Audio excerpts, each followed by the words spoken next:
Bill Maher had an interesting program on the other night. I say interesting in quotes. There's a lot I disagreed with on the program. We've covered some of that before. Now, what's interesting is that they had a separate argument about how the media covered the Iraq War. Now, Jorge Ramos was trying to make a good point about how the media was compliant with George W. Bush. That's nearly inarguable at this point. The overwhelming majority of the media went along with it. Even the New York Times writing nonsense stories about how he had weapons of mass destruction. These talk of link to al-Qaeda, which turned out to be completely fabricated, and the media went along with it. In fact, Chris Matthews was at MSNBC, and MSNBC fired Phil Donahue, and in an internal memo said we couldn't have that guy opposed to the Iraq War while the rest of the media was waving the flag. And that was his company at that time. Nonetheless, they're going to shout down Jorge Ramos, and they're going to say, no, they were against the Iraq War all along. And they're going to be shocked at his allegations. Let's watch. It was clearly a mistake. I mean, in 2003, we made even the Republican candidates. We made a huge mistake, and as journalists, I think it was also part of our responsibility. We were silenced, and we didn't challenge. No, it's not true. Yeah, we didn't challenge George W. Bush as we should have. Keep that we to yourself. No. No, keep that we to yourself. We opposed the war. I think the we doesn't work here. No, we weren't for the war. The fact is that as journalists, we didn't challenge George W. Bush as we should have. No. Otherwise, I opposed the war in every column I wrote. I did too. On television. And You're wrong. And Michael Moore got up at the Oscars. I'm sure you did. Don't be condescending. We were against the war. No, what I'm saying is that as journalists, well, you really don't like this guy. No, I just don't think it's me. This bonding thing going on here. I'm sorry. We should have done much better. Challenging George W. Bush. But we did challenge it. But he has a good point. Obviously, we didn't challenge him enough because why do we started the war. Yeah, but why are we all lumped together? Why, some journalists didn't. Chris and I spoke out against the war. Did you? Now, Bill Maher did. Bill Maher did. Okay. And Chris Matthews said there that in all my writings I opposed the war. And he did. He wrote some things where he was against the Iraq War. Now, that's a curious thing to say because he's mainly on TV, right? So do we have clips of him opposing the Iraq War? Couldn't find them. Okay, now, it's possible that on different segments that Chris Matthews did, in fact, speak out of both sides of his mouth and say some things against the Iraq War.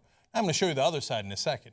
But this smug attitude, don't be condescending, okay? Don't say we never supported the Iraq War. We did challenge the president. Is that right, Chris? You made me do it again. All right, let's go to Chris Matthews' quotes. First of all, I'm going to give credit to Tommy Christopher, who wrote a great article in Mediaite about this. Let me go to the quotes, and then I've got some video for you. You're going to like the video. Matthews was talking to a guy named Cadell, I guess, back in the day when Bush landed on remember the aircraft carrier, and they had the big mission accomplished sign on the back, and he landed in his fighter outfit. Now, he didn't fly the plane. It was all a gag, right? It was all propaganda. Oh, but Chris Matthews ate it up. Now, this was in May, when the invasion began in March. Mission accomplished. The war is already over, and Chris Matthews is already giving overwhelming praise for it. As it turned out, the war wasn't really over. So here's Matthews. He says, the president there, look at this guy. We're watching him. He looks like he flew the plane. Except he didn't, Chris.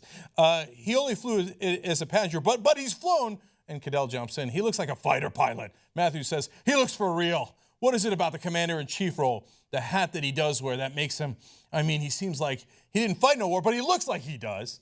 I'm already enormously amused by this. While out of one side of his mouth, he says he didn't really fly the plane and he didn't really go to a war, but he looks like he did. Oh, he looks good. I love propaganda. Okay, Cadell jumps back in. He says, yes, I don't know. It's an internal thing. I don't know if you can put it into words. You can see it with him and the troops, the ease with which he talks to them. I was amazed by that, frankly, because as I said, I was originally appalled, particularly when I heard he was going in on an F-18. But on there, but that was, and Matthews jumps in and yells, look at this guy! Very excited, very excited. He then went on to say that landing on the aircraft carrier, not actually doing the war, landing on the aircraft carrier was, quote, an amazing display of leadership. Okay, he went on to say that George Bush was, quote, an effective commander. And then Chris said, quote, we won the war. Oh, yeah, what a critic of the war. Yep. 2 months into the war, declaring that the war was won, and it was won by George W. Bush, the guy who looks like a hero, at least to Chris Matthews. Okay, we're just warming up. Then he's talking to G. Gordon Liddy, who's, of course, a felon, a criminal, and part of Watergate scandal. But they're having a good old time talking about how great George Bush looked in that outfit. They're beside themselves with that outfit. They can't let it go. Matthews says, what do you make of this broadside against the USS Abraham Lincoln and its chief visitor last week? Liddy says, well, in the first place, I think it's envy. I mean, after all, Al Gore had to go get some woman to tell him how to be a man. And here comes George Bush. You know, he's in his flight suit. He's striding across the deck, and he's wearing his parachute harness, you know. And I worn those because I parachute. And it makes the best of his manly characteristic. I'm not making this stuff up. He says, you go run that stuff again of him walking across there with a parachute. He has just won every woman's vote in the United States of America. You know, all those women who say size doesn't count, they're all liars. Check that out. I hope the Democrats keep ratting on him and all this stuff so that they keep showing that tape. They're now literally talking about his dick, okay? That's what they're talking about, George W. Bush's crotch. Matthews says, you know, it's funny. I shouldn't talk about ratings. I don't always pay attention to them, total lie.